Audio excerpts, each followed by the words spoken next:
All right, I'm going to show you the design and construction process of this little pendant or keychain today.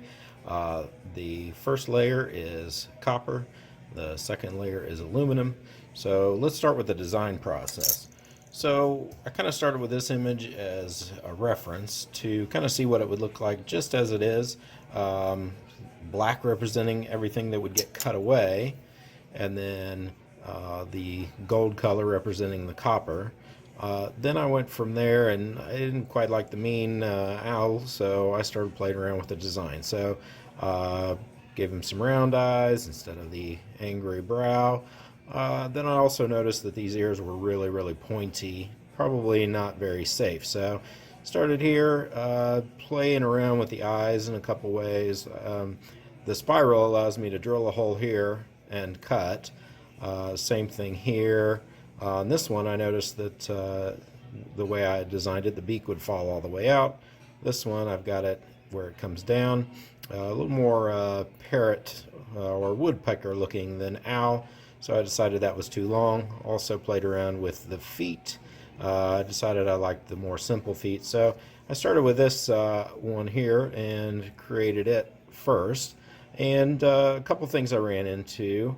Number one, I didn't pull off the top little hanger as well as I liked it in the drawing. The other thing I noticed is that as I cut out the eyes, just kind of wasn't real happy with that. So back to the drawing board, and this is the one I ended up with. So a couple of things that are different about this one and this one than these. Number one, it shows where all the rivets are going to be. So I need to rivet in order to hold these two pieces of metal together. And so I need a certain amount of space to do that. So you can see I'm a little narrow here. So I decided on this one I would make that spot a little bit wider. That means I'm cutting out just a little bit less here.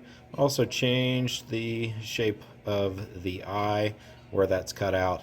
I went from the 3 lines for the tail feather to just 1 to allow more room there. So from here, once I've got my design done in this way, what I need to do is make a copy of it, and I want to make sure that it's symmetrical. So I'm going to lay a piece of paper over that, put it on my light table, and trace out a copy of it. So when I trace this, first thing I'm going to do is mark the corners of the box. And I don't really need to trace that. I can draw that with a ruler. Now I'm picking the side that I like the best, and I think I like this side better, and my goal here is to make this symmetrical. So I'm going to really carefully trace just the things that are on this side of there. And I guess if it's right in the middle, I'll trace it as well.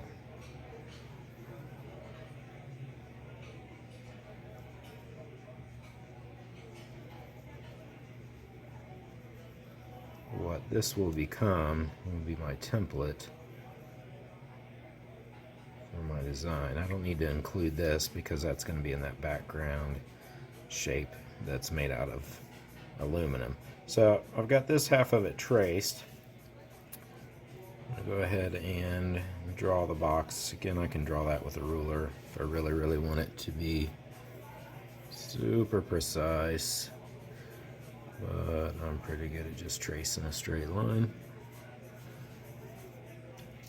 Okay, so from there I'm going to cut this out, and I'm going to fold it and trace it again so that I can make it symmetrical.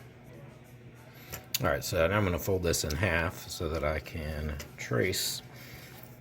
If you don't have a light table, you can always use a window or a flashlight behind something clear-ish. Just trying to make sure that's right on that seam there. So I've got that folded.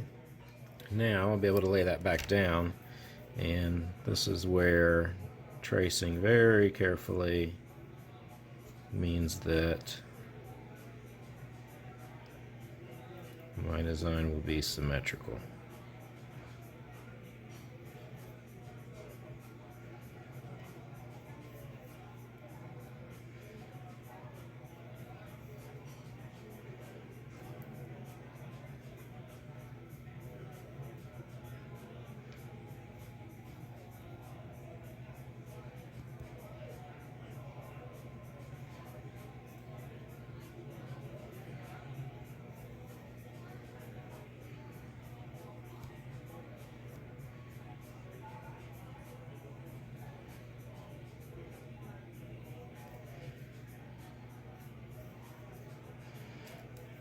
And the great thing is, when I pop that open, now I've got the design on both sides. So from here, I'm ready to transfer it to my metal. I've got some sheet copper here. It's 26 gauge, and I'm going to cut just enough to fit my design. So I'm using a scratch awl to trace the shape of my paper. Just enough that I can barely see it. And then I'm going to use some shears to cut that out.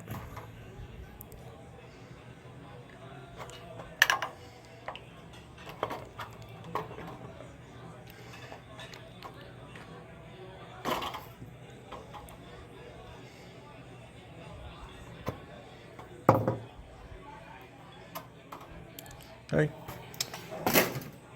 Now I'm ready to transfer this to here. So you could use masking tape. I happen to have some old sticker material that's just blank that I'm going to stick on there.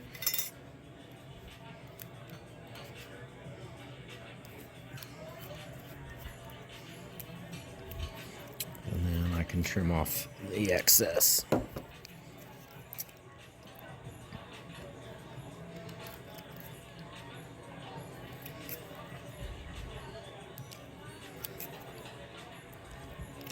Okay, so from here I'm going to transfer this by tracing.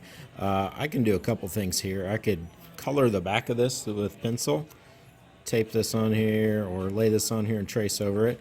But I happen to have some carbon copy paper, and the way it works, you can see I tried this on my last one. With the darkest side down, as I trace over it, it's going to leave that mark onto whatever I'm tracing. So I'm going to take that darkest side down, lay it on here, make sure it's lined up carefully so that I've got my image right in the middle.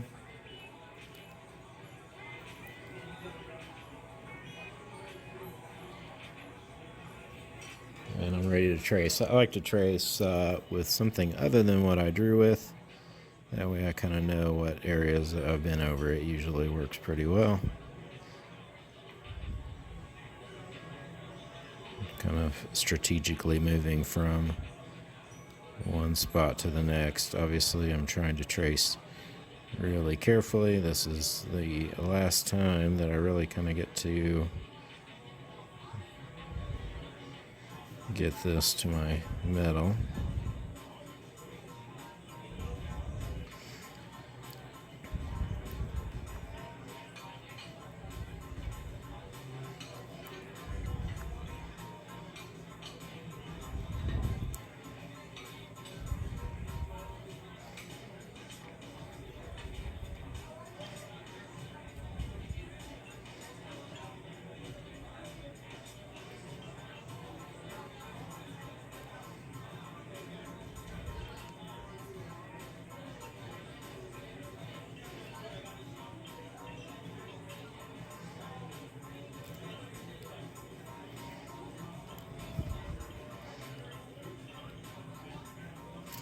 Alright, I think I got it all. Yay, except forgot my other eyeball. So I could lay that back on there. I'm just gonna freehand that dot on there since it's just a tiny bit. And it didn't quite trace right there, so I'm gonna freehand that as well. So again, here's my last chance to really change anything about my outline that I don't quite like. So if I've got something I want to fix, I can do that now. Alright, so I'm ready to saw. I'm going to start by sawing out these interior spaces that need to come out. So in order to get my saw in there, I have to drill a hole first. So I've got my scrap piece of wood, I've got a metal drill bit, and I'm going to try to put it in a spot where it already makes sense. So if I just start like this, that drill bit's going to wander around. So best thing to do is use that same scratch awl as a center punch, and I'm going to hit it with a hammer just really, really gently. If I hit it real hard, it's going to deform the metal. So this one, I don't want to get where I'm going to be drilling into anything important, so I'm going to come right there, right there. And I know I'm going to drill a hole for these rivets, so might as well punch those as well.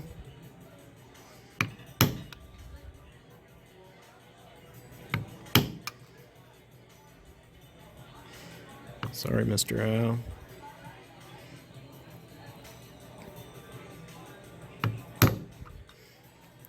And I don't think I'm going to drill these all the way through, but I am going to give a little detail there for his eyes. I'll see about maybe using a smaller drill bit to drill those out. So now that I've got them punched, I'm going to use my drill bit.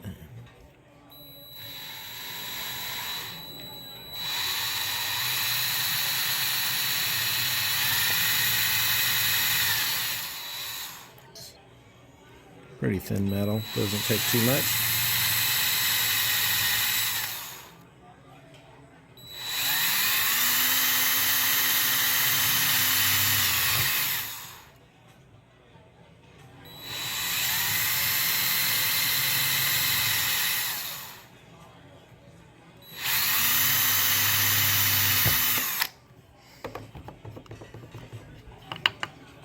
Okay, so I've got those drilled out. Now we're ready to learn to use the saw. All right, this is my jeweler's saw frame, and the blade that goes on here is for cutting really, really fine metal. So first thing I'm going to do is show you how to put the blade in. So the blade is very, very hard to see, very, very fine. This is, let's see if I can focus on this one. This is a different type of saw blade, but it you can see it still has the teeth. So the angled part of the tooth you can see is pointing down, and that's what we want. We want it pointing down towards where the handle is. So fitting these blades on here, the hardest part about it is kind of figuring out making sure that that the blade, the cutting edge, is facing down, and making sure that your teeth are facing the right direction. So through some trial and error sometimes you'll get it. It does take a little bit of practice. So first thing I'm going to do is feed it into this end of the saw. So I'm going to loosen this part up, and where I want it is in between these two flat pieces of metal. Again, making sure the teeth are facing out, and I can feel that, and go ahead and tighten this end up, and making sure that it feels more catchy as I'm going this way than it does when I'm going that way. Nope, I got that wrong. So, actually said that backwards. It should feel like it's catching more this way.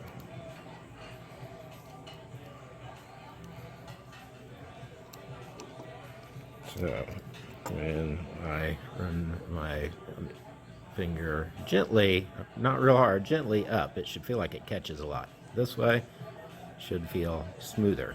Okay, so I've got it in this part. I'm going to tighten that down real good right here. Normally I would just go ahead and put it in this part right here, and we would tighten it up and start sawing, but since I need to be able to thread it through here to start with, I've got to take one more step in between. Okay, so I've got my bench pin clamped to my workbench. You can see I've got it clamped as far back as it'll go so that it's hanging out pretty far. And so the reason I've kind of rearranged where I'm filming from is so that I can show you where I would want this to be. So I want this part to be facing up, obviously. This looks like the easier cut, so I'm going to cut this one first. And I would advise you to do the same. So I know that it goes through there. Now I can flip my saw over and get my blade in this part. This back piece is loose right now. That's the way we want it. So I'm going to loosen this part up. Make sure that blade is in between those two flat pieces. And tighten it up really good. Okay, so both these are tightened. The blade is facing the right direction. Now what I'm going to do is really put some tension on it. I'm going to loosen this up, pull this direction, and push that direction with this. And then when I tighten this, it's going to force this to become square, and it's going to put some tension on that. Hopefully, yep, you can hear it singing. So I'm going to give it just a little bit more. And there we go, nice and tight. So next thing I'm going to do, let's put a little of this cutting lube on there. This keeps the blade cool, keeps it lasting longer, and kind of helps it get going. So to start, I'm going to be at a little bit more of like a 45-degree angle, just to barely get it to start to cut.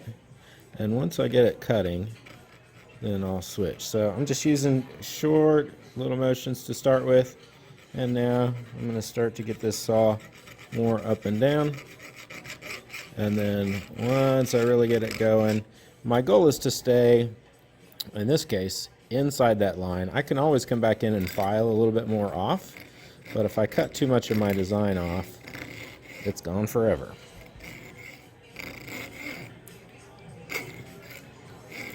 If the saw feels like it just gets stuck, hung up in a certain spot, just quit applying forward pressure and just kind of back it off a bit and just up and down pressure, and it'll eventually get through that little snag.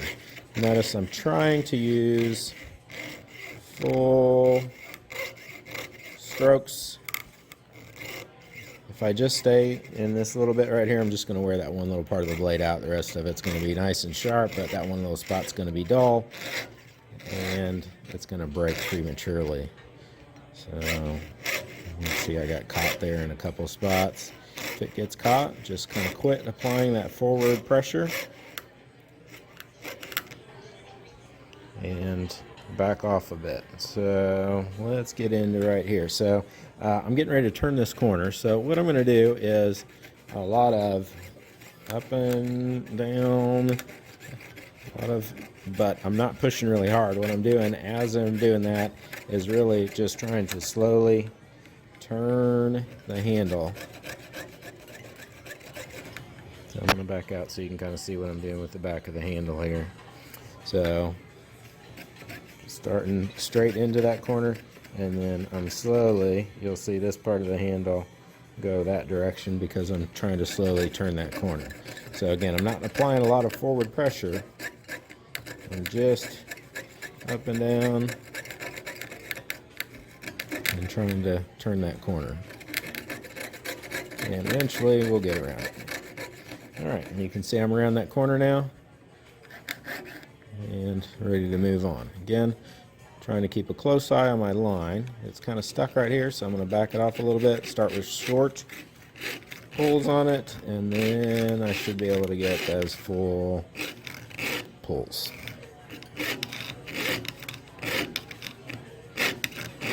And it really only cuts on the downward pull.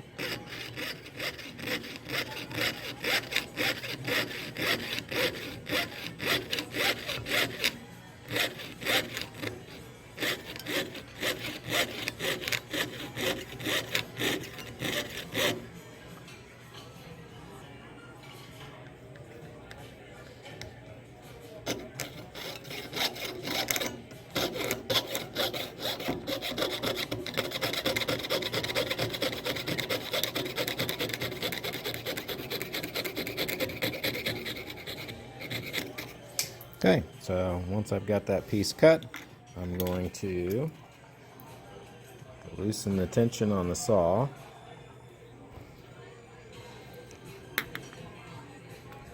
Have to back there.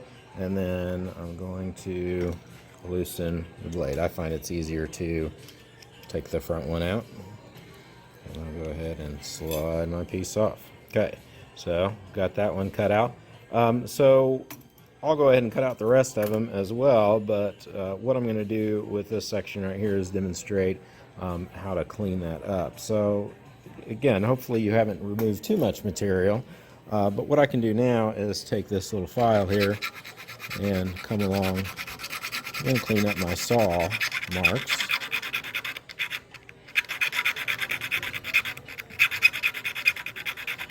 And depending on what you're cleaning up, right now I'm using a round one, kind of get in these spots.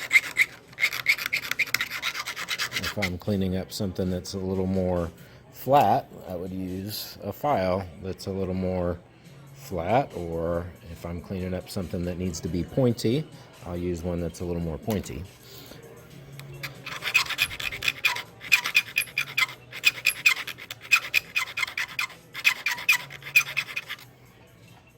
And the back will have a little bit of a burr on it, and I want to make sure to just kind of hit that and round that out. Once I put this and rivet this together, I won't be able to really get that little burr off of the back there, and it might show as a little bit of messiness. Got my piece of aluminum cut for the back. It's 22 gauge, so it's a little bit thicker than the copper, but it's still a very soft metal.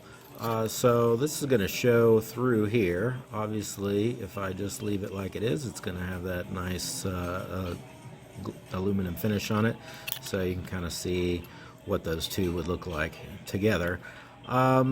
But I feel like it'd be fun to put a little bit of texture on those spots, so I'm going to do that before I rivet them together. So I've got some different metal stamps. This one is a letter, capital letter O. So I'm going to use that to make some feather texture on there. And this is the first one I did, and that's fine, but I'm going to try to be a little more neat about this one. So, and also know that I don't need it in every spot. So I think a good thing to do first would be to trace out my pattern on here so that I can see where I need to put that. It can be a little tedious, so I'm just gonna with the stamping, so I'm just gonna scratch that so I can get an idea of where I need to put it.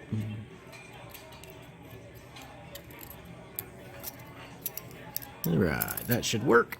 So for stamping, I'm going to use just a little ball peen hammer, this stamp, and I'm going to try to start and just go just slightly outside of my line there so that I get it all covered. I'm going to start in the middle and just give it a tap. And you can see what it created there. And I'm going to move it so that so I can kind of see where they're lining up.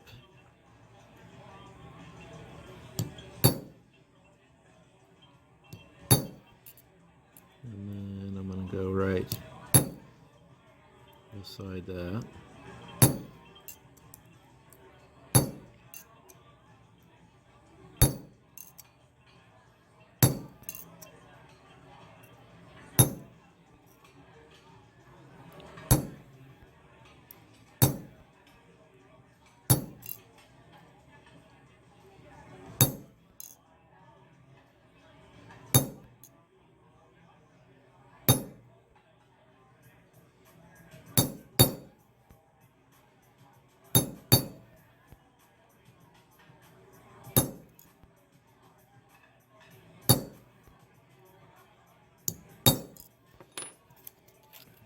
Again, what I want is just outside of the line that I sketched on there. That looks pretty good. I'll repeat the same process at the top.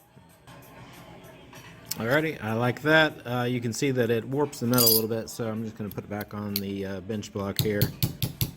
And from the other side, work that warp out of it. And so I'm going to also just straighten the piece of copper up a little bit so that those two will go together nicely. Okay, so before I start riveting these two together, if I were to rivet now, this paper would be stuck underneath there. So I can't get rid of all of the sticker, but I do need to get rid of the sticker around these spots. And so I can just kind of cut along here so that it's still on the outside spots, but not around here. So I'm going to use the X-Acto knife to trim away the excess sticker.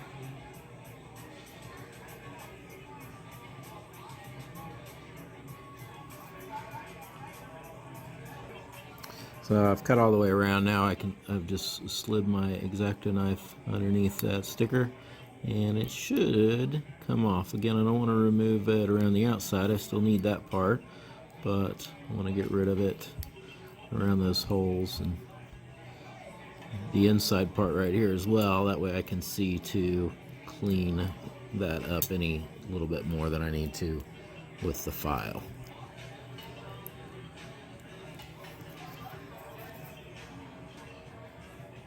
So now that I've got this side visible, you can feel a little bit of a burr around here from the saw. So a raised edge of metal, and it's got a little bit of cleaning up to do. So I'm going to go back to using the files from this side. I used them from this side to knock off the burr here and to file off the things that were raised up there. So I'm just going to repeat that on this side before I put my rivets in. Okay, I'm about ready to rivet. I feel like I could use just a little more definition for the end of the beak here, though. So I'm going to take this pointed chisel, and this thing is pretty sharp, so I don't need to hit it that hard. But I'm just going to tap it with my hammer there and put a line in the front there. So if there's something that you feel like should be sticking out, or with a little more definition in that front, you can always use a chisel to do that. So let's rivet. I've got my textured piece here, and what I want to do is get these two together so that when I drill they don't move around. So I'm just going to take some regular Scotch tape and tape across here and here, so I can go ahead and drill those without the piece moving while I'm getting that done. Just to be on the safe side, I'm going to tap it with the scratch awl in there to center that, keep the drill bit from wandering.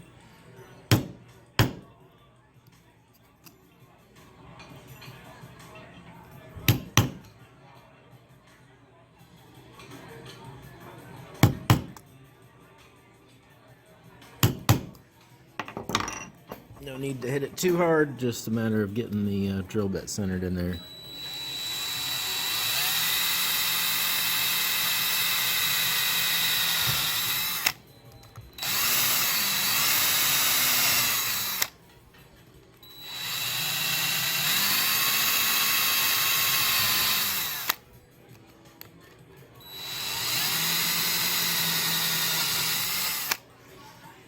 Okay, so I'm going to rivet these together. The one I'm going to leave out is going to be this one in the top, because that little strap piece is going to go in there to hold that all together.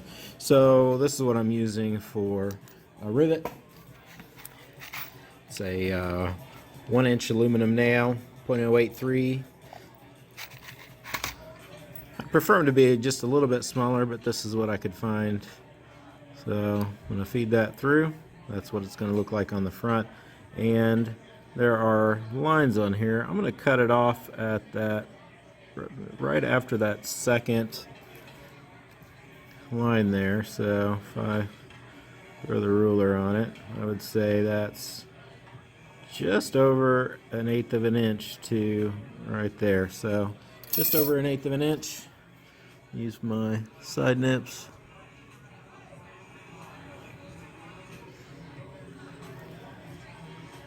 And this is a good time to put on safety glasses because these things will fly. So make sure you're pointing down.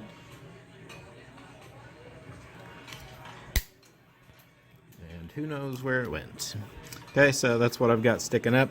I'm going to switch back to my bench block. And I'm going to hold this down, and I'm comfortable holding it down with my hands. If you're not, you want to keep this kind of sandwiched together close. You can use a screwdriver and essentially that nail is going to mushroom out, and it's going to sandwich those two pieces of metal in between there. So I'll repeat that for the rest. Again, not doing this one yet. I'll wait till the end when I have the little strap to do that one, but I'm going to cut the outside shape first. Okay, so now I am ready to cut out the outside shape. I've got my blade tightened up. Make sure that I have put some fresh cutting lube on here. And again, to get started, kind of at a 45-degree angle. Once it gets going, I'll get started straightening it up. And again, this time I'm going to try to be just outside of that black line. And even though I'm cutting through two pieces of metal, shouldn't have any problems.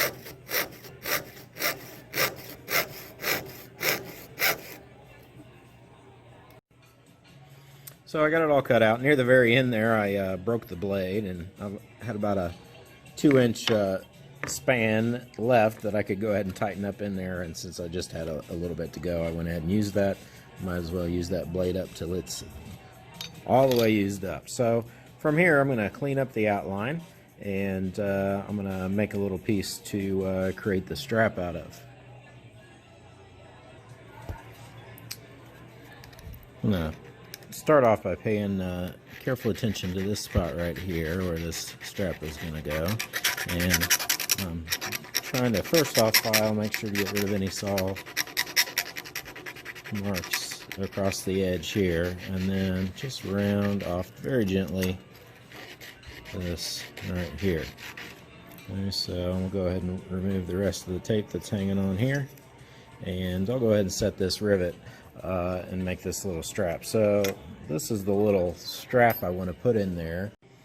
Alright, so now I'm going to make this little strap that goes on the top here. I wasn't super happy with this one. It's a little crooked and just kind of plain. I think maybe a little too long, so I'm going to try to take care of that with this next one. So I just have a strip cut. I'm going to end up folding this, but I want it to kind of come in at a taper. So first I'm going to take this and just flatten it out a little bit so that I can measure it a little bit more easily.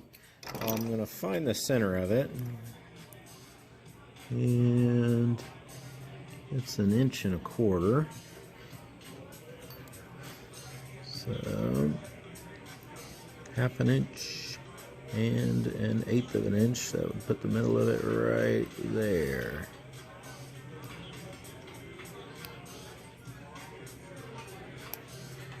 Alright, I can see that. Good. Okay, so from here I want to trim this down a little bit. So I think I'm going to mark it with a ruler, like how much I want to trim off of there and there. And that's the center of it. So I'm going to repeat that on this end. I'm going to cut that much off of it. I think that'll help just kind of create a better design.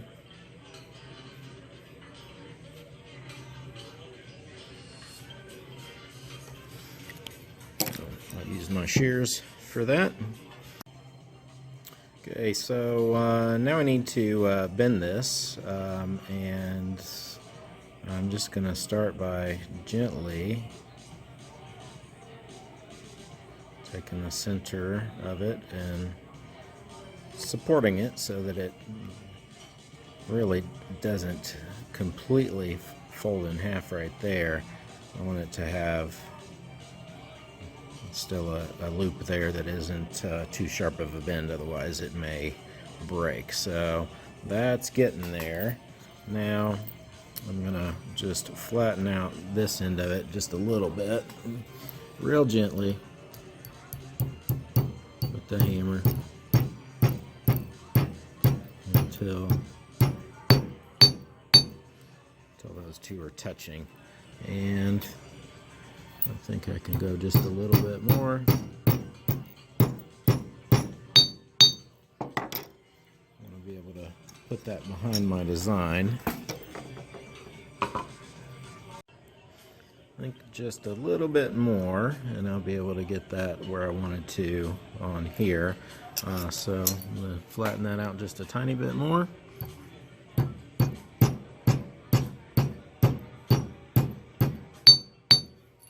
Again, leaving a loop for a keychain or a necklace to be able to go through there.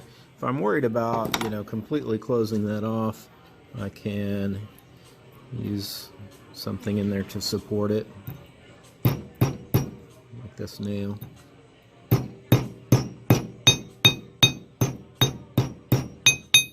Okay, I'm happy with that.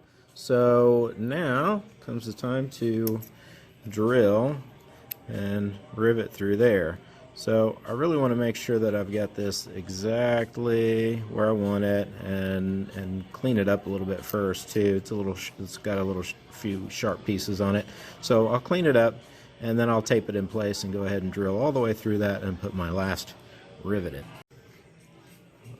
Like all other times when we drill, we want to punch a little bit first to make sure that it doesn't wander around on us.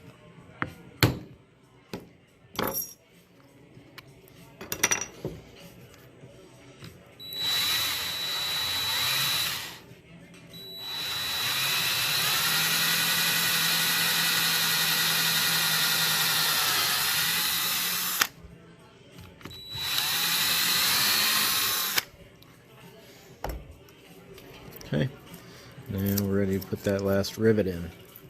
Alright, we're going to get this last rivet in here. So, got that through there. Just like the last ones, I'm going to cut it off so that it's about 1/8 of an inch. You can grab a ruler and measure that. I already did. And again, point it down, aiming away from your neighbor. Don't clip yourself.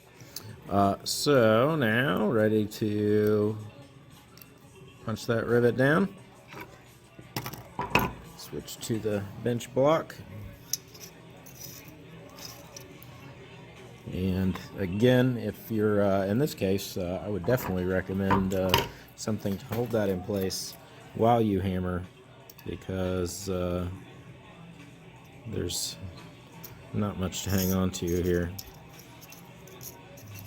And we want it to be all nice and tight, so I'm going to push down tightly right here while I hammer.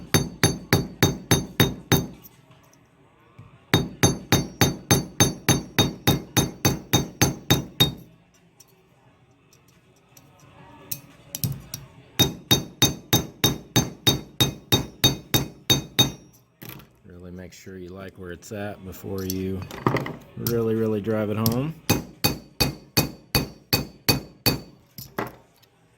Okay, so now I just need to clean up the outline and do a little sanding if necessary, and I'll have a finished riveted blended metal piece. And there's the final product after I buffed it with a little bit of steel wool.